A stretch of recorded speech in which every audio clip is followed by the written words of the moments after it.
বাংলা নিজের মেয়েকে চায় না, এবং ভাষামোর পর বাংলা নিজের ধর্ষককে চাইতে অলমোস্ট পরিণত হয়েছে।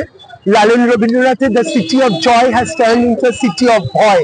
আমরা দেখতে পেয়েছি যে তিলোত্তমার ঘটনার 100 দিন এবং সাথে সাথে পটাশপুর, যাত্রাগাছি, কুলতলি থেকে আরম্ভ করে কৃষ্ণনগর একের পর এক খুন, গানপুর, সাবির একের পর এক খুন এবং ধর্ষণ হচ্ছে, এবং সেখানে বারবার এই যে justice delayed is justice denied, এই যে বারবার সরকারের শাসকের যে স্বৈরাচারী ফ্যাসিস্ট যে লোকদাগ বার করা হিংস্র যে নির্লজ্জ রূপটা প্রকট থেকে প্রবল হয়ে উঠছে দিন দিন।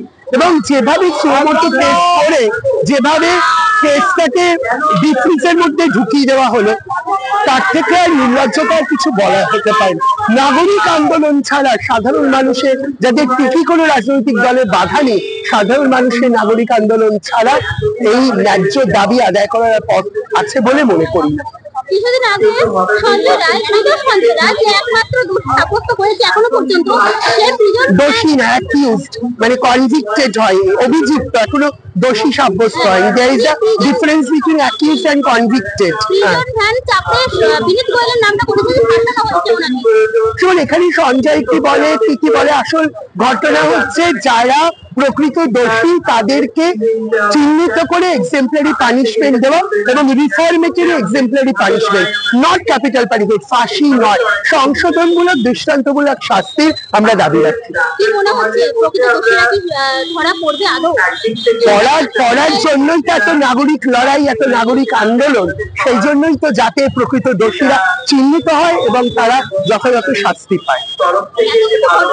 উপনির্বাচনে দেখা যাচ্ছে শাসক দলের এর আগেও আমরা নির্লজ্জ রূপ, এটা নতুন ঘটনা, এর আগেও নির্লজ্জ ফ্যাসিস্ট রূপ আমরা দেখেছি। সিজেটের সময় কাকলি দস্তুদার বলেছিলেন যে ও তো দর কষাকষি করছিল, ফলে বারবারই এই সাজানো ঘটনা, এবং উনি ফেল করেছেন, আমাদের মাননীয় ফেল করেছেন বাংলার মহিলাদের এবং এলজিবিটি মানুষকে সুরক্ষা দিতে, এবং এই সিকিউরিটি ডিটেইলি ফেল করেছেন। ফলে ড্যামেজ কন্ট্রোল করতে গিয়ে যে রাজ্যে চিড়িয়াখানায় শাসকের অনুপ্রেরণা ছাড়া বাঘ বাচ্চা দেয় না, সেখানে কার অনুপ্রেরণায় আজকে সরকারি একটা জায়গায় এই ধরনের ঘৃণ্য অপরাধ হলো, তা দিনের আলোর মতো প্রতিটি মানুষেরই সহজ, সবাই বুঝতেই পারছে সেটা, তা অনুমেয়। অনুরাগ মৈত্রী, রূপান্তরকামী গণ আন্দোলন কর্মী এবং শিল্পী।